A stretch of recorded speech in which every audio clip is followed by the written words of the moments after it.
Vamos a abrir la palabra de Dios en Hechos, capítulo 6, y vamos a estar viendo del 8 al 15, hermanos, en esta noche. Gloria al Señor. Hechos, capítulo 6, del 8 al 15, dice la palabra de Dios: y Esteban, lleno de gracia y de poder, hacía grandes prodigios y señales entre el pueblo.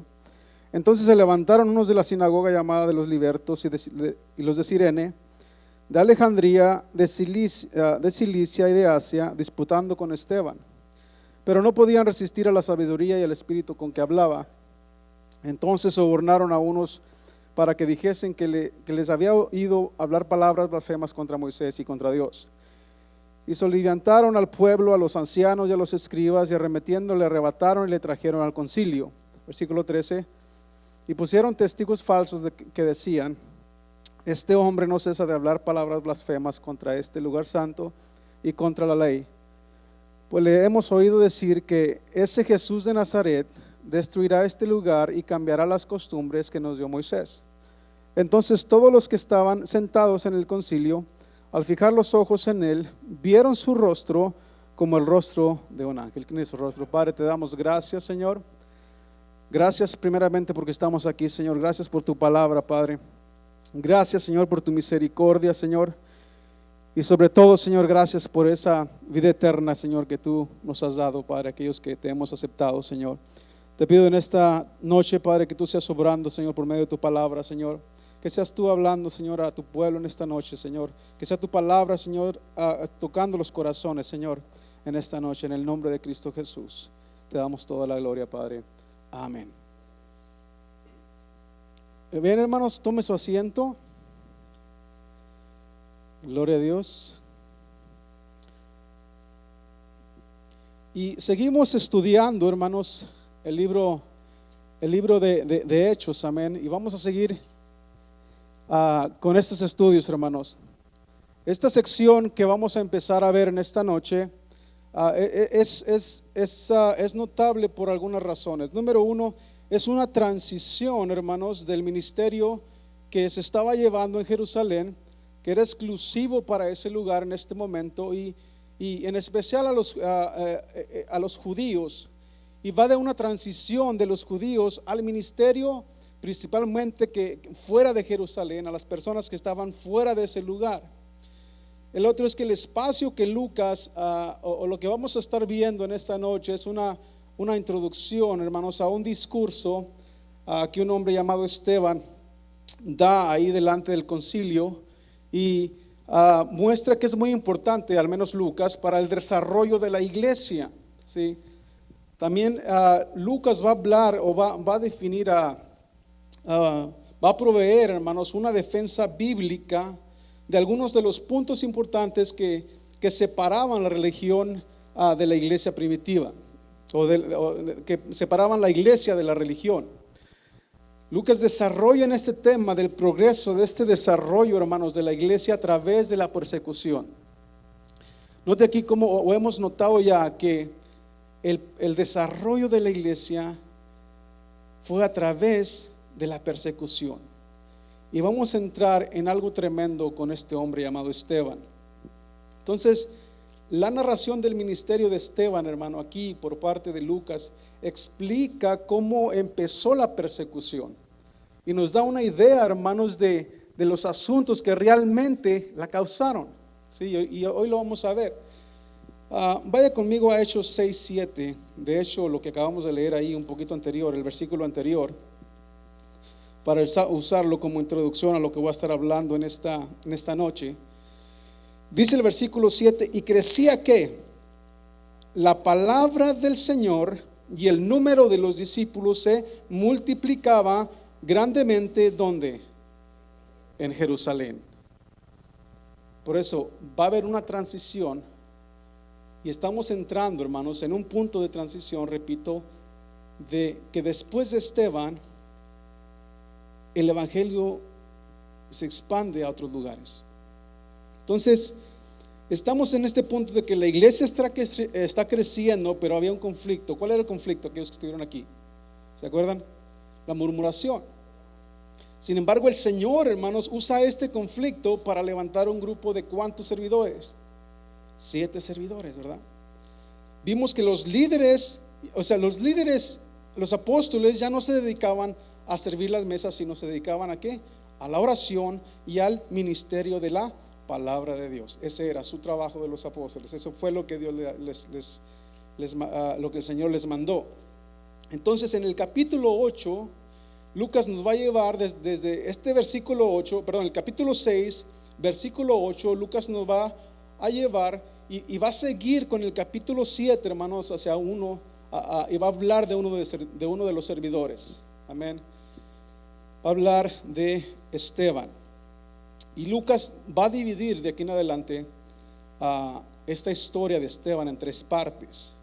Y vamos a ver esas 3 partes. Porque el capítulo 7 es un poco largo, hermano, pero Lucas lo divide en 3 partes, empezando del versículo 8. Número 1, su arresto. Número 2, su discurso. Y número 3, su muerte. Entonces es importante notar que antes de que fuese comisionado, este hombre ya estaba de alguna forma sirviendo dentro de la iglesia. ¿Sí? ¿Cuántos servimos dentro de la iglesia? Amén. Y es una bendición, hermano, servir en la iglesia. ¿Por qué? Porque la obra necesita hombres y mujeres que estén dispuestos ¿a qué? A servir, ¿verdad? En esta noche vamos a estar viendo cómo es que Esteban, hermano, es confrontado. Y no solamente es confrontado por el concilio, sino también o por el pueblo, los líderes judíos, sino también lo arrestan a este hombre. Y comencemos primeramente con el carácter de Esteban, ¿verdad? Vaya conmigo al versículo 8.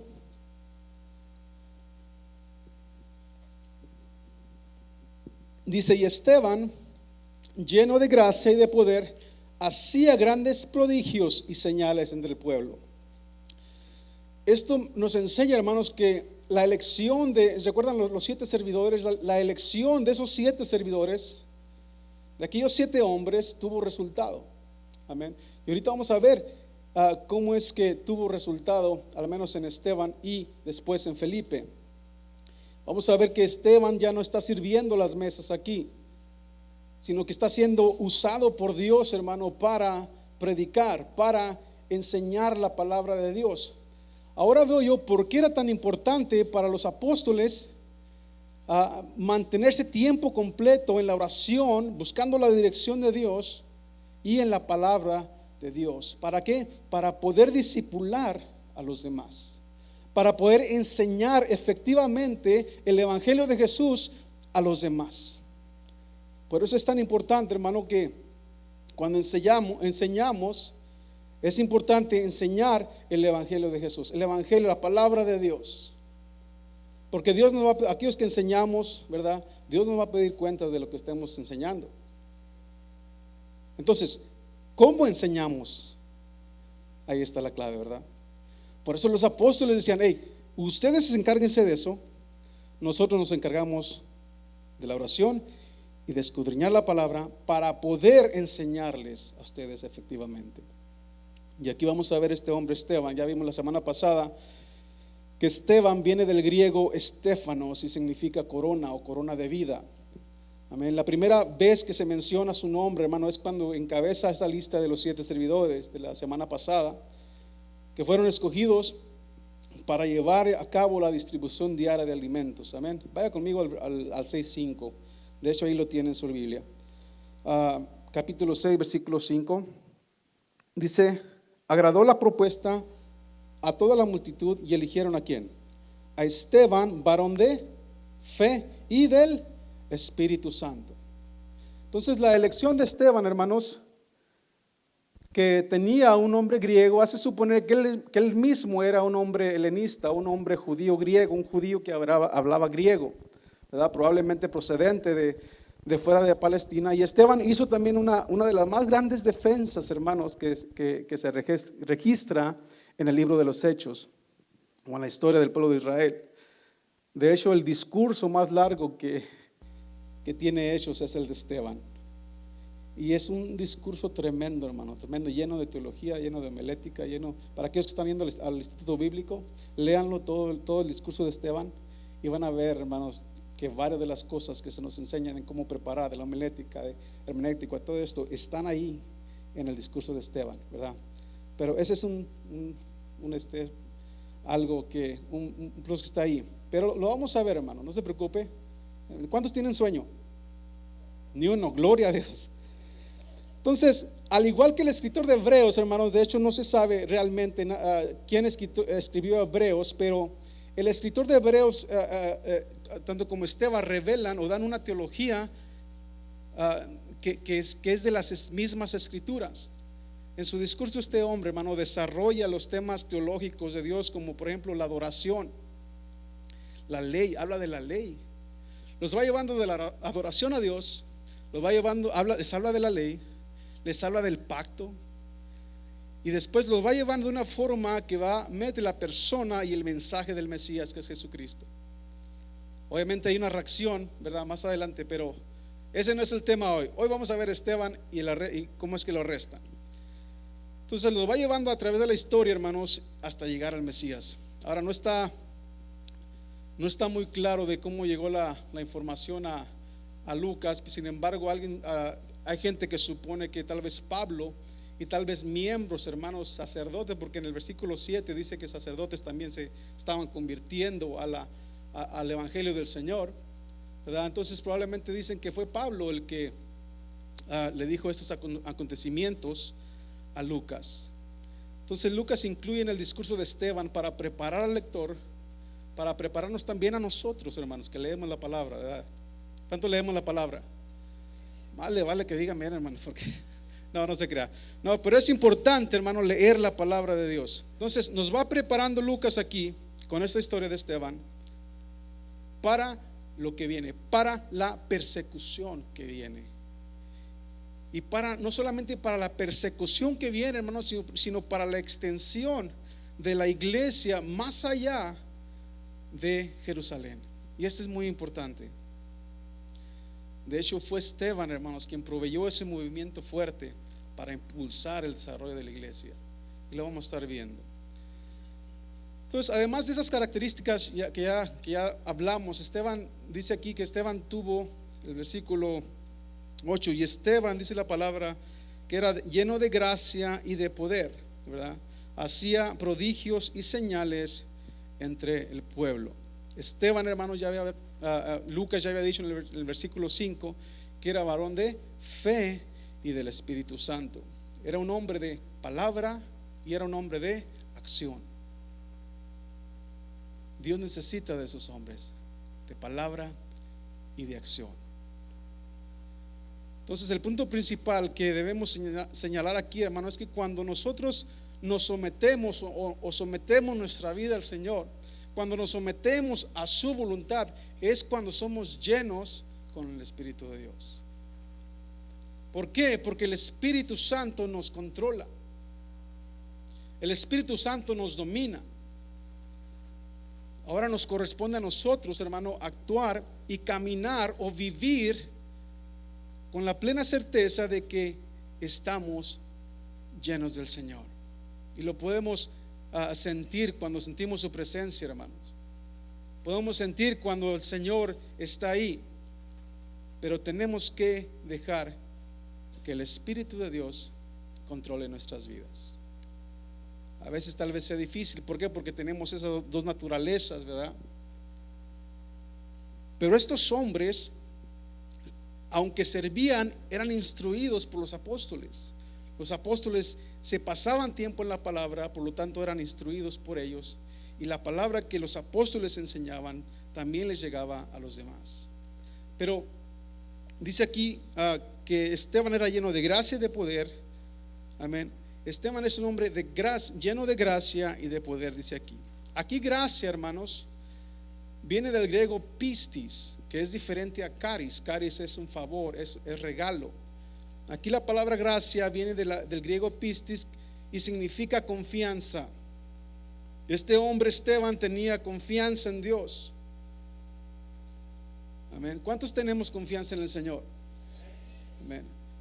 es algo tremendo, hermano, porque cuando no hay otra cosa, sabemos a dónde ir. Cuando viene un problema a nuestra vida, cuando viene algo a nuestra vida, ¿verdad? Vamos al Señor y sabemos que el Señor estará ahí siempre. Entonces, con las palabras gracia y poder, hermanos, Lucas relaciona la obra de misericordia, de sanidad, no solamente eso hasta este punto ya con Esteban, sino también de enseñanza, de predicación. Lucas escribe que los apóstoles, hermanos, continuaron proclamando la resurrección de Jesús. Y es algo que también el pueblo de Dios, aún en nuestros días, debe proclamar la resurrección de Jesús. Porque sabemos que por medio de la resurrección de Jesús nosotros tenemos la promesa que un día resucitaremos también. Entonces, no solamente eso, hermanos, que los apóstoles hablaban con gran poder, sino también experimentaron una gracia, dice la Biblia, abundante. Vaya conmigo a Hechos 4:33.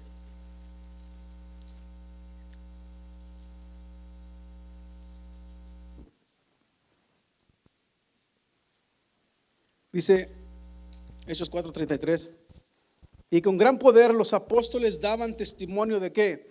De la resurrección del Señor Jesús, y abundante gracia era sobre todos ellos. Entonces, hermanos, Dios bendice la obra de Esteban en la misma forma en que bendijo el trabajo de los apóstoles. Amén. Dice también que hacía grandes prodigios y señales. Los prodigios vienen del griego terate, significa eventos maravillosos. Las señales son milagros. Y lo que me llama un poco la atención aquí, hermanos, es que Lucas rara vez califica los milagros y las maravillas hechas por los apóstoles. Pero en el caso de Esteban, vaya conmigo en el versículo 8. Y Esteban, lleno de gracia y de poder, hacía ¿qué? Grandes prodigios y señales. En el caso de Esteban, afirma que las maravillas y las señales son grandes. Entonces, Esteban, dice la Biblia, lleno de gracia y de poder, hacía grandes prodigios y señales o maravillas y milagros entre el pueblo. Note aquí, entre ¿quién? Entre el pueblo. Acuérdese de esa palabra, que se está apuntando, apunta esa palabra pueblo, porque ahorita más adelante esa palabra va a aparecer ahí otra vez, hermanos.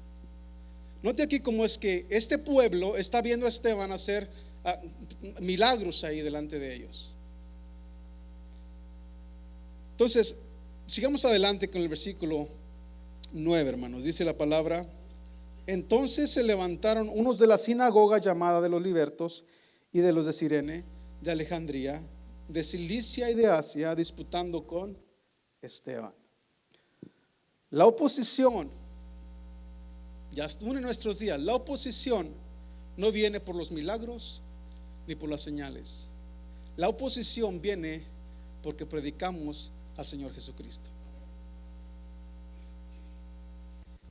Él iba a las sinagogas, él iba a los judíos, hablaba con sus compatriotas, hablaba con judíos que hablaban griego de su mismo grupo y les predicaba.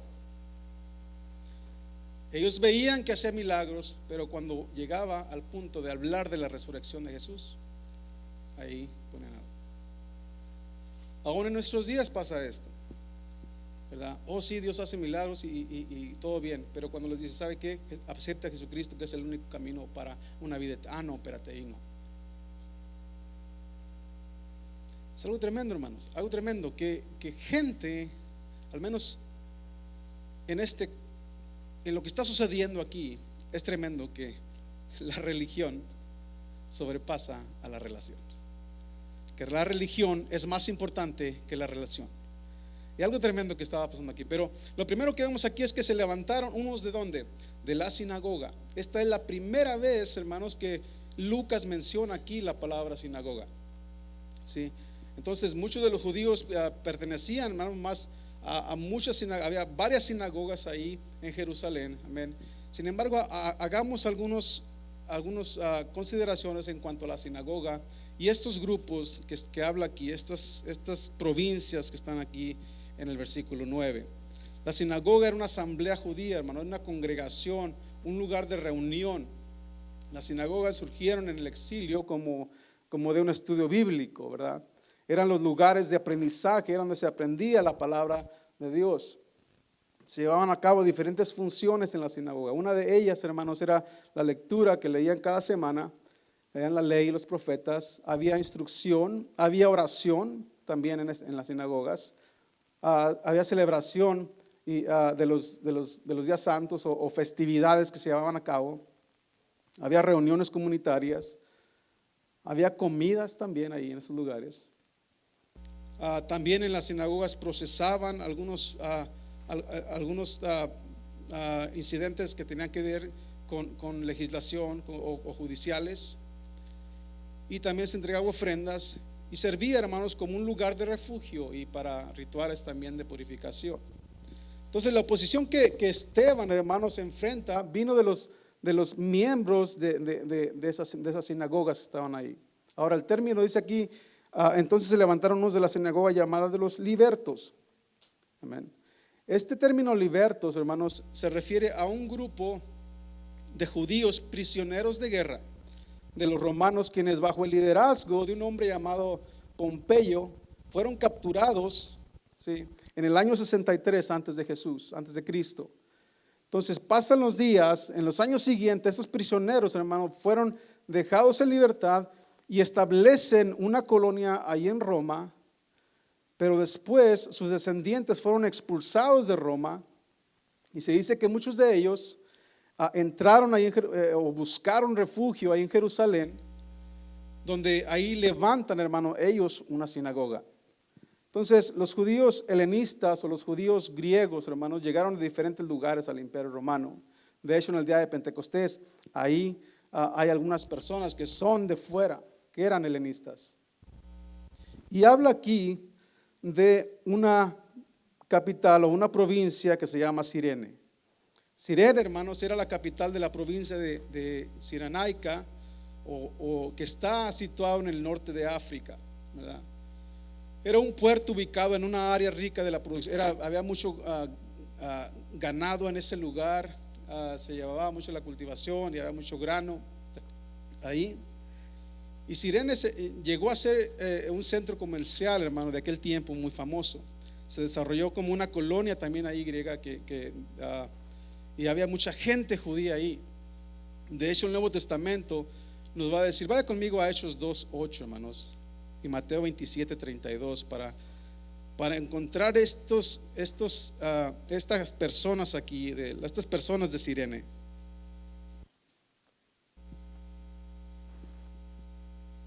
Dice Hechos 2:8, y estamos hablando aquí, hermano, ya cuando es derramado el Espíritu Santo en el día de Pentecostés. Dice, ¿cómo pues le oímos nosotros hablar cada uno en nuestra lengua en la que hemos nacido?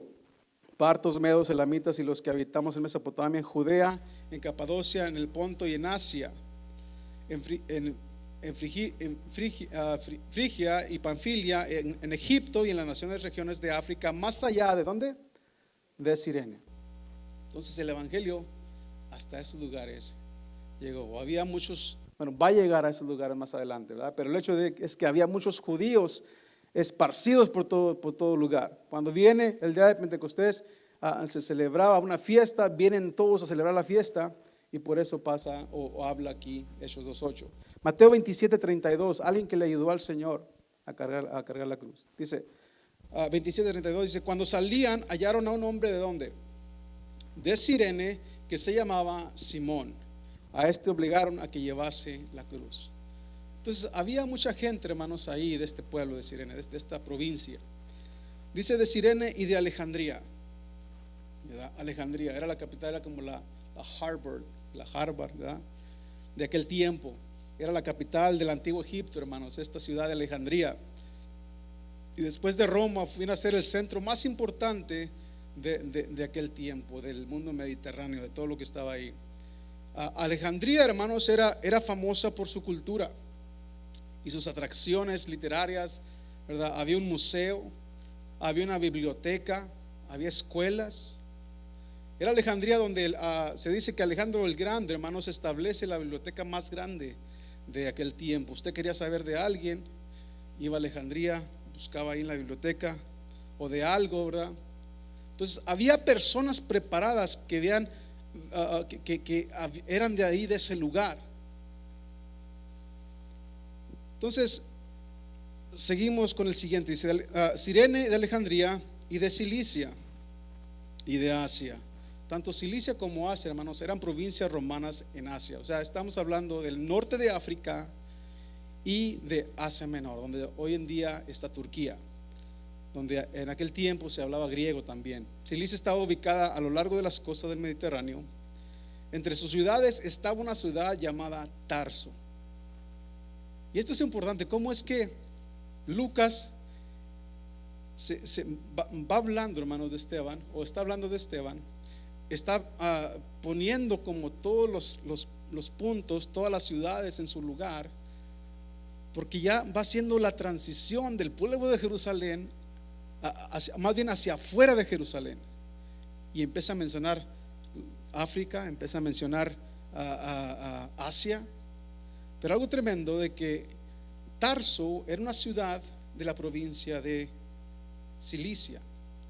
¿Y quién cree que fue, o quién cree que nació en Tarso? Saulo, ¿verdad? Que eventualmente es Pablo. Entonces es tremendo como Lucas nos va poniendo aquí ya algunos nombres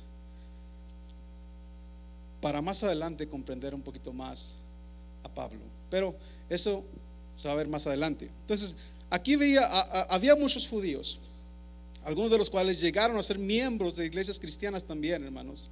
Ahora, la provincia de Asia tenía a Éfeso como su ciudad principal de aquel tiempo.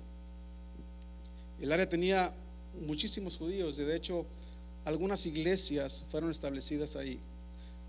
Amén. Vaya conmigo a Apocalipsis 1:11. Apocalipsis 1:11, ahí las menciona, estas iglesias que fueron establecidas en esta área, hermanos, de Cilicia y en esta área de Asia y en el Asia Menor. Dice Apocalipsis 1:11 que decía: yo soy el alfa y el omega, el principio y el último. Escribe en el libro lo que ves y envíalo ¿a quién? A las 7 iglesias que están ¿dónde? En Asia. Y note cómo menciona primero a Éfeso, Esmirna, Pérgamo, Tiatira, Sardis, Filadelfia, lo decía. Pero estaban ¿dónde? En Asia. Entonces dice el texto que entonces levantaron de la sinagoga unos llamados libertos de Cirene, de Alejandría, de Cilicia, de Asia. Y la última frase, hermanos, en el versículo 9 dice: se levantan estos hombres, dice, disputando con Esteban. Amén. Disputar significa discutir o argumentar. Note aquí cómo hombres de Alejandría, hombres estudiados, preparados, vienen a enfrentarse o a argumentar con Esteban.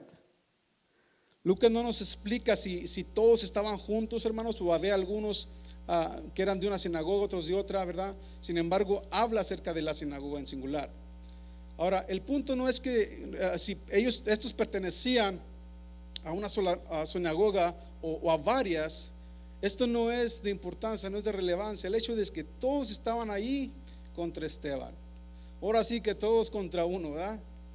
Ahí había de todos lados, pero lo más tremendo, hermano, es que había gente preparada, estudiada, que no podían discutirle a Esteban. Y ahorita vamos a ver algo tremendo, porque hay algo que nosotros tenemos, hay algo que aquel discípulo de Jesús tiene, que aquellos hombres no tenían, hermano. Y está bien tremendo esto. Lo importante es que se unieron los judíos de Palestina para atacar a Esteban aquí. Es la primera vez que el judaísmo helénico, el judaísmo de aquellos hermanos, personas, que hablaban griego, hermano, se levantan contra el evangelio. Note aquí, la misma gente de Esteban se levanta contra él. Qué interesante esto, ¿no? Que a veces la misma familia o la misma gente que está alrededor de nosotros son los que nos impiden tal vez venir a la iglesia, son los que nos impiden seguir al Señor con todo nuestro corazón, son los que nos dicen: ¿sabes qué? No vayas ahí, ¿verdad? Porque ¿cómo es que vas a dejar tus tradiciones, tus religiones, y etcétera, etcétera? Vamos a ver que a Esteban, hermano, no le importó la religión. Vamos a ver que a Esteban no le importó nada más que a Jesucristo, más que el evangelio, más que predicar el nombre del Señor. Eso es lo importante, hermanos. Entonces Esteban se encontró con un público que estaba ahí. Dice el versículo 10. Entonces estos hombres discutiendo con Esteban, hermano, pero dice el 10, versículo 10, pero que no podían resistir, déjame ver ahí, la sabiduría, dice el versículo, no podían resistir la sabiduría y al espíritu con que hablaba. Wow. Literalmente era imposible, hermano, debatir, argumentar con Esteban. No podían ganarle en elocuencia. Y no es que él hablara más fuerte que ellos, hermano, sino que sencillamente tenía argumento contra ellos. ¿Por qué? Porque conocía la palabra de Dios. Aquí estaba, y lo vamos a ver más adelante, aquí estaba el argumento de Esteban. A través de la historia, hermanos, quienes no pudieron ser callados, estoy hablando como Juan Knox, estoy hablando como Martín Lutero, amén. Cuando no pudieron callarlos, ¿qué hicieron? Llamaron a la Santa Inquisición, vinieron y los aplacaron, los enjuiciaron, los denunciaron falsamente. No pudieron argumentar contra estos hombres, y era lo mismo que está pasando aquí. Dice, pero no podían resistir a la sabiduría y al espíritu, note aquí, con que hablaba Esteban. Ni ellos mismos podían sostener sus propios argumentos, hermano, ni responder con efectividad los argumentos de Esteban. Aquí la palabra resistir, hermano, significa atsistemi del griego, que quiere decir pararse en contra, contradecir. Estos hombres no hallaban argumentos para contradecir lo que Esteban estaba hablando. Ellos pensaban que discutían únicamente con Esteban, pero ¿sabe qué? Ellos realmente estaban argumentando contra el Espíritu de Dios. ¿Y quién puede argumentar contra eso? Nadie, hermano. No iban a poder con él porque Dios estaba con Esteban. El Espíritu de Dios estaba con Esteban. El poder de Dios estaba con Esteban. Un hombre lleno de fe y de sabiduría. Cuando dice sabiduría, es que conocía la Escritura, hermanos, y usaba la Escritura como argumento con esos hombres. Vaya conmigo a Lucas 12:11, hermanos. Gloria a Dios. Dice Lucas 12, del 11 al 12: cuando os trajeren a las sinagogas y ante los magistrados y las autoridades, no os preocupéis por cómo o qué habréis de responder o qué habréis de decir. Versículo 12: porque el Espíritu Santo os enseñará en la misma hora lo que debéis de decir. Este versículo 2, hermano, ha sido mal interpretado a lo largo del tiempo, porque dice cuando os trajeran a las sinagogas y ante los magistrados, ante las autoridades. Dice, no se preocupen que van a responder, ¿verdad? Porque ellos tenían la sabiduría de Dios, que es la palabra de Dios. Amén. Y si alguien está falto de sabiduría, ¿qué dice? Pídala a Dios. Pídala a Dios. Aquí está, hermano. Léala. Estos hombres, Esteban, y más adelante vamos a ver a Felipe, sabían exactamente lo que estaban diciendo, cómo argumentar. Y créame que Esteban se avienta un sermón tremendo, un discurso tremendo, hermano, con todos los ingredientes que le enseñan a uno en el instituto. Entonces, como no podían contradecirle a Esteban, hermanos, porque él era guiado por el Espíritu de Dios, le formaron un juicio como si fuese un criminal, o sobornaron a unos testigos. Vamos al versículo 11. Dice, entonces sobornaron a unos para que dijesen que le habían oído hablar palabras blasfemas contra Moisés y contra Dios. ¿Verdad? Estos judíos ponían a Dios después de Moisés, de acuerdo al texto. La estructura de la frase, hermano, revela su problema. ¿Cuál? Que ellos pusieron primero la religión que la relación, que lo que Dios había puesto para ellos. La ley de Moisés había llegado a ser mayor que el mismo Dios, hermanos. Algunos lo podemos ver aún en nuestros tiempos. Hay gente, hermanos, que adora o que le da la gloria a lo creado, adora a la creación en vez de adorar a aquel que creó los cielos y la tierra, aquel, hermanos, que dio su vida en la cruz por cada uno de nosotros, aquel que se entregó para que nosotros tengásemos vida eterna. Aún en nuestros días ponen a Dios abajo y a la religión arriba. El término sobornar, ¿verdad? ¿Cuántos venimos de México? Tal vez aquellos que venimos de México entienden esta palabra un poquito más, ¿verdad? Pero esta palabra, hermanos, significa persuadir, tramar en secreto. Dice la Biblia en el versículo 11: entonces sobornaron a unos para que dijesen que les había oído hablar palabras blasfemas contra Moisés y contra Dios. Esta era la misma técnica, hermanos, utilizada, ¿sabe con quién? Contra Jesús. ¿Y sabe contra quién más? Contra Pablo. La misma técnica. Como no pudimos, aunque venimos de Harvard y venimos de Stanford, ¿verdad? No pudieron, hermanos, con Esteban. No pudieron con él. Y como no pudieron, entonces sobornaron a unos. Qué fácil, ¿verdad? Pero es la misma técnica, hermanos, que usaron contra Jesús. Vaya conmigo a Marcos 14. Marcos 14, hermanos, 55. Gloria a Dios. Dice: y los principales sacerdotes y todo el concilio buscaban testimonio contra Jesús. ¿Para qué? Para entregarle muerte. Pero no lo hallaban, ¿verdad? Dice, versículo 56. Porque muchos decían falso testimonio contra él, mas sus testimonios no concordaban. Para que hubiese un juicio, hermanos, tenía que haber más de dos personas o más, ¿verdad? Que estuviesen de acuerdo para poder juiciar a alguien. Entonces, cuando hay dos o más, a veces lo mal entendemos ese versículo. Cuando hay dos o tres reunidos, eso tiene que ver con disciplina, hermano. Tiene que ver en este contexto con un juicio. Amén. No tiene nada que ver con la oración, porque Dios está en todo lugar. Bueno, ahí ya es otro tema, lo dejamos hasta ahí. 57 dice: entonces levantándose unos dieron ¿qué? Falso testimonio contra él, diciendo: nosotros le hemos oído decir, yo derribaré este templo hecho en mano y en 3 días edificaré otro hecho sin mano.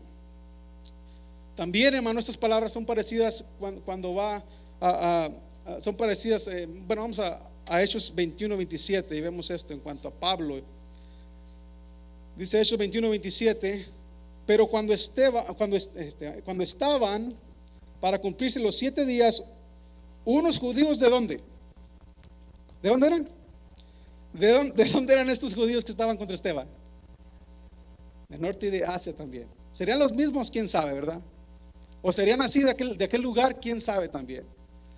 Pero el asunto dice aquí contra Pablo que eran de Asia. Es interesante, judíos de Asia, amén. Dice: al verle donde en el templo, alborotaron. Otra palabra que define, que trae la acción de sobornar, alborotar.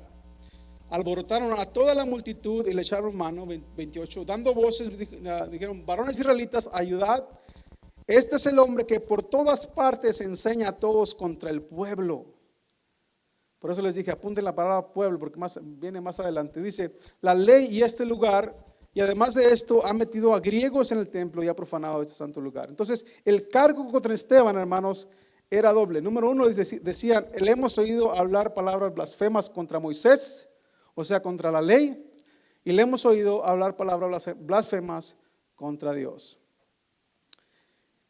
Este es un asunto serio, hermano, porque la pena, al menos en los judíos, la pena para una blasfemia contra la ley de Moisés o contra el mismo Dios, hermanos, era algo grande, porque para ellos era digno de muerte. Y no es que, y una muerte, hermanos, que le echaban piedras. ¿verdad? Bueno, vamos a leer en Levíticos para que apunte la cita, Levítico 24:16. Y el que blasfeme en el nombre de Jehová ha de ser muerto. Toda la congregación, ¿qué? Lo apedreará. Más adelante vamos a ver qué hacen estos hombres o qué le hacen a Esteban estos hombres. Si el extranjero como el natural, ¿verdad? Si blasfemar el nombre, ¿qué? Que muera.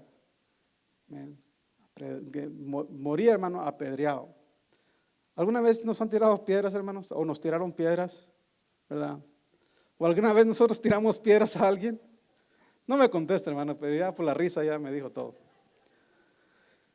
Bien, entonces el hombre o la persona que blasfemaba era digno de muerte. Amén, lo apedreaban. Y hasta este tiempo siguen esa misma ley, ¿verdad? Es que esta es la ley de Moisés. ¿Qué estás haciendo, Esteban? Hablando de la resurrección de Jesús. Y está diciendo, y hemos oído hablar de esto.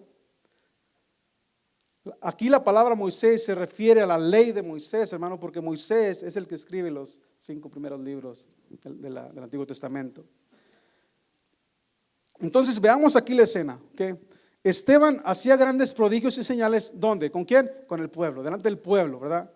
Se levanta un grupo de su misma gente y estos hombres no podían debatirle, no podían argumentarle, y al no poder sobornan a unas personas, a alguien para que dijeran que Esteban blasfemaba contra Moisés y contra Dios. Pero esto, hermanos, no termina aquí, se pone más interesante, porque apenas es como ahora sí cuando van a comer que le sirven lo primero, ¿cómo se llama? La entrada, ¿verdad? El dessert parece que es el último, ¿verdad? Pero el entremés. Gracias, hermano. Entonces, pero ahora sí vamos, hermanos, al plato fuerte. Vaya conmigo al versículo 12. Dice el versículo 12: y soliviantaron al pueblo, a los ancianos y a los escribas, y arremetieron y le arrebataron y trajeron al concilio. Wow. Soliviantar, ahora sígueme aquí, hermano. Soliviantar viene del griego sunkineo y significa agitar, significa moverse junto. Amén. ¿Alguien ha visto cuando agarra una soda y la agita? Cuando la abre. Exactamente, así hace. La Real Academia Española, hermanos, lo define de la siguiente manera. Dice, soliviantar significa incitar a una persona a que adopte una actitud rebelde o de protesta. Eso es lo que significa. Entonces, estos judíos helenistas ahora tienen respaldo del pueblo, hermano. Porque dice, y solventaron ¿a quién? Al pueblo. El pueblo había visto ¿qué? Prodigios y milagros. Habían visto a Esteban hacer esto, hermanos. Y ahora estos hombres son manipulados. Y esto me enseña a mí, hermano, lo fácil que es manipular a la gente. Y más en doctrina cuando no está en la palabra de Dios.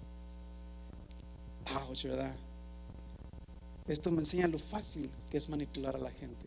Les hablas bonito, le dices lo que quieren y ya te los ganaste. Fácil. Pero Esteban, hermanos, no los tenía happy a estos. No los tenía contentos. Entonces tenemos a la multitud ya toda alborotada, a las autoridades civiles, que eran los ancianos. Tenemos a los maestros de la ley, los escribas, que ven aquí la oportunidad para arrestarlo y traerlo ante un tribunal. Entonces, el pueblo, hermano, ya no está a favor de Esteban. Por eso en esta ocasión los miembros del concilio o estos hombres ya no tienen miedo de un levantamiento del pueblo. Recuerdan cuando vimos acerca de cuando el ángel los saca a los apóstoles de la cárcel, les dije, hey, vayan y prediquen, vayan, enseñen en el templo, sigan enseñando. Después van los alguaciles y van con ellos los demás ahí a arrestarlos. Pero dice la Biblia en esa parte que fueron y ahora sí en paz. Hey, apóstoles, vengan con nosotros. Porque tenían miedo, hermano, al pueblo. Tenían miedo que los fuesen ahí a matar. Pero en esta ocasión, como ya el pueblo está de parte de estos hombres, ya no tienen miedo. Entonces, aquí Esteban es detenido, quizás por el jefe de la guardia o por los oficiales, y es llevado, hermanos, ante el Sanedrín. Amén. Pero veamos la segunda parte de este pasaje. Dice, y se levantaron al pueblo, a los ancianos y a los escribas. ¿Y qué más dice? Y arremetiendo, le arrebataron y le trajeron al concilio. Literalmente, hermanos, la palabra, la versión de la Biblia de las Américas dice, y cayendo sobre él. ¿Okay? Acuérdense, y cayendo sobre él. La palabra arrebatar significa, viene del griego sunarpazo, y significa arrastrar. ¿Okay? Entonces, ¿alguien ha visto algún policía, hermanos? O policías, o alguien que va corriendo así y se le tiran, lo agarran y cae, le ponen las esposas y lo traen, y aquel no quiere y lo arrastran, aunque no quiera? Puedo yo, que hablo ya yo, imaginarme de esa forma con Esteban, viendo los significados de las palabras que están aquí, que van sobre él, lo agarran y lo arrastran, lo arrebatan, dice aquí, lo arrastran, hermanos, y lo llevan con el concilio, lo llevan con los líderes judíos. Ahora, ya hemos visto acerca del concilio anteriormente, hermanos, se componía del sumo sacerdote, de su familia, había fariseos, saduceos, algunos escribas, eran total de 70 más el sumo sacerdote. Amén. Y se contaban al suegro, pues ya eran 72. Pero esta es la tercera vez, hermanos, de las 4 en Hechos, en el libro de los Hechos, que un creyente en Cristo es traído a las autoridades religiosas judías. Primero, ¿quién fue? Pedro y Juan. Son traídos. Luego, ¿quién fue? Los 12 apóstoles. Ahora está Esteban, hermanos, y el último de ellos que es traído delante de estos hombres es Pablo. Ahora, es interesante notar también que Esteban es el tercer testimonio dado a los judíos. Amén. Porque estamos en esa transición donde se empiezan a salir de Jerusalén y se empiezan a extender más allá. Pero el primer testimonio, ¿sabe quién fue? Juan el Bautista. ¿Y qué le hicieron a Juan el Bautista, hermano? Lo mataron. El segundo testimonio para los judíos, ¿sabe quién fue? El mismo Jesús. ¿Y qué le hicieron? Lo mataron. El tercero es Esteban, hermanos. Y vamos a ver más adelante que también a Esteban lo matan por tradiciones que ellos creían, por religiones que ellos traían. Amén. Ahora sí que la tercera va la vencida, ¿verdad? Wow. Vamos a dejarlo hasta aquí, hermano, pero le hago una pregunta antes de salir en esta noche. ¿Está dispuesto usted a servir a Dios sirviendo a los demás? Porque así comenzó este hombre, hermano, así comenzó Esteban sirviendo las mesas. Pero aquí ya Dios lo está usando en la predicación, lo está usando para expandir el evangelio. Y ahora sí que con Esteban es como una chispa donde ya después de Esteban ya salen de Jerusalén. ¿Está dispuesto a ser usado por Dios? Pero que Dios lo use como Dios quiera, no como usted quiera. La última pregunta: ¿estamos dispuestos realmente a dar nuestra vida, hermanos, por el evangelio? A dar nuestra vida, a morir por aquel que entregó su vida por nosotros. Amén. Si alguien estuviese aquí por primera vez y no conoce a Jesús, hermanos, déjeme decirle que le ama. Déjeme decirle que Él murió por usted, y déjeme decirle que en Él tenemos vida eterna. Si alguien está escuchando, hermanos, este mensaje, déjeme decirle que Dios tiene el control de todo. Déjeme decirle que en Él se encuentra la vida eterna. Y déjeme decirle que aunque muramos, un día resucitaremos y estaremos con el Señor. Que el Señor les bendiga, hermanos, en esta noche.